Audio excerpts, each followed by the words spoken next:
ఒకసారి మన పేపర్ చూద్దాం. ప్రజా ఎన్కౌంటర్ యూనిట్ ఆఫ్ ప్రజా వాయిస్.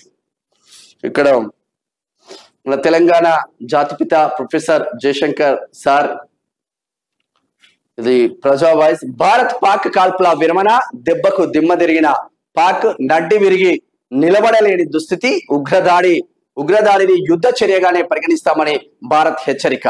భారత్ హెచ్చరికలతో బెంబేలెత్తిన పాక్ పాలకులు, కాల్పుల విరమణకు అమెరికాతో మధ్యవర్తిత్వం, భారత్ దెబ్బకు పాక్ ఎయిర్ బేస్లని ధ్వంసం, యుద్ధం చేయడానికి సత్తువా లేకుండా చేసిన భారత్, చేసేది లేక కాళ్ల బేరానికి వచ్చిన పాక్ పాలకులు, పరిమిత దాడులతో సైనిక శక్తిని చాటిన భారత్, అమెరికా అధ్యక్షుడు ట్రంప్ విజ్ఞప్తిని అంగీకరించని భారత్, ఇరు దేశాల కాల్పుల విరమణ ఒప్పందం. ఇది ప్రజా ఎన్కౌంటర్ పేపర్. అమాయకులను ఊచకోత కోయమని ఇస్లాం చెప్పిందా? ఇస్లాం పేరుతో ఉగ్రవాదాన్ని ఎగదోస్తున్న పాక్. మరి మీ తమ్ముడు ఏం చేసిందయ్యా? 15 నిమిషాలు ఇస్తే మొత్తం ఖతం చేస్తామని చెప్పిండు. అప్పుడు ఇస్లాం చెప్పిందా? మీ తమ్ముడికి ఇస్లాం చెప్పింది అప్పుడు అక్బరుద్దీన్ ఓవైసీకి. ఎప్పటికప్పుడు మాటలు మార్చుకుంటూ వస్తారు వీళ్ళు. ఇస్లాం పేరుతో ఉగ్రవాదాన్ని ఎగదోస్తున్న పాక్ తెలియదా మీకు? ఇస్లాంతో ఉగ్రవాదాన్ని పెంచి పోషిస్తున్నదని తెలియదా? మీరు కాంగ్రెస్ తో అంటగాగినప్పుడు జమ్మూ కాశ్మీర్ లో ఏమైంది తెలియదా? దిల్షునార్ బాంబు పేరులు ఏమైనా తెలియదా? లుంబిని పార్క్ లో ఏమైందో తెలియదా? గోకుల్ చాట్ లో ఏమైందో తెలియదా? మరి అప్పుడు ఎడిగి పోయినావు? అప్పుడు ఎందుకో మాట్లాడపోతేవి.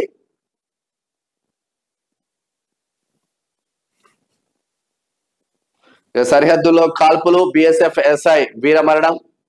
నిన్న ఇంతియాజ్. పాక్ అరాచకులకు గట్టి సమాధానం చెప్తున్న మోడీ, రక్షణ దళాలకు స్థైర్యం కలిగించాలని అమ్మవారికి మొక్కులు. బషీర్బాగ్ కనకదుర్గమ్మ ఆలయంలో కిషన్ రెడ్డి పూజలు చేసిండ్రు. పాక్ వక్రబుద్ధి. గుజరాత్ లో మళ్ళీ డ్రోన్ దాడులు, పంజాబ్ లో మోగుతున్న సైరన్లు, కాల్పుల విరమణ ఒప్పందం కుదిరిన గంటల్లోనే పాక్ కవ్వింపు చర్యలు. శ్రీనగర్ లో పేలుళ్ల శబ్దాలు వినిపించాయన్న సీఎం ఉమర్ అబ్దుల్లా. గుజరాత్ లో పరిస్థితి వెల్లడించిన రాష్ట్ర హోంమంత్రి హర్ష సంఘవి. ఇక కాశ్మీర్ ప్రజలకు అండగా ఉంటాం, మృతుల కుటుంబాలకు 10 లక్షల పరిహారం. జమ్మూ కాశ్మీర్ సీఎం ఉమర్ అబ్దుల్లా వెల్లడించిన నిన్న కుటుంబాలకు అండగా ఉంటామని వాళ్ళ ఇంటికి వెళ్లి ధైర్యం చెప్తున్న పరిస్థితులు. ఇక మరి కేఏ పాల్ ఏమంటున్నారు? ఎలాగైతేనే భారత్ పాక్ యుద్ధం ఆపాను. అమ్మా ఈయనే ఆపిండంట యుద్ధం, పాలే ఆపిండంట. భారత్ పాక్ మధ్య ఉద్రిక్తతలు ఈ సాయంత్రం కాల్పుల విరమణ ఆపిన వాళ్ళ గంటలోనే మళ్ళీ స్టార్ట్ అయ్యాయి. ఏం లాభం? మే 24న జింకానా మైదానంలో శాంతి సభకు హాజరు కావాలని పిలుపునిస్తా ఉన్నాడు. దీంట్లో మెయిన్ గా ప్రజా ఎన్కౌంటర్ పేపర్ లో ప్రజలు రాసే ప్రజా వాయిస్ ఒకసారి చూసే ప్రయత్నం చేద్దాం.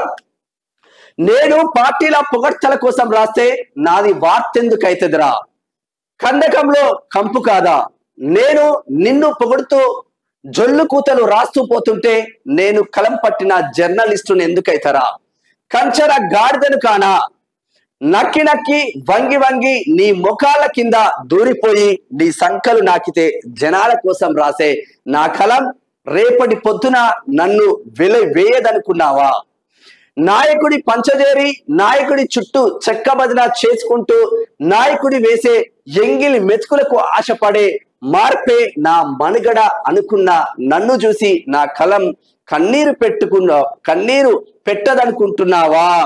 పెట్టదనుకున్నావా అంటూ కనకం అమిడిసన్ని జబర్దస్త్ గా రాసిండు.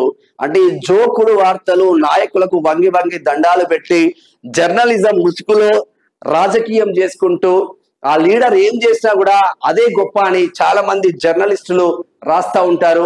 అక్షర ముక్కరాని జర్నలిస్టులు చాలా మంది ఉన్నారు. నికార్సైన జర్నలిస్టులకు వాల్యూ లేకుండా పోతుంది. అక్షరం ముక్కరాని 10వ తరగతి పాస్ గాని జర్నలిస్టులు కూడా మేము సీనియర్ జర్నలిస్టులం అని చెప్పుకు తిరుగుతూ ఉంటారు. నిజంగా కనకమామిడి సన్ని నా జర్నలిజం క్లాస్మేట్ జబర్దస్త్ అంటే జబర్దస్త్ గా రాసింది. కలం పడితే ఎట్లా ఉండాలంటే చుచ్చు పడాలి ఒక్కొక్కడికి, ఆ విధంగా రాస్తాడు సన్ని. థ్యాంక్ యూ సన్ని. ఇది ప్రజా ఎన్కౌంటర్ పేపర్. ప్రతిరోజు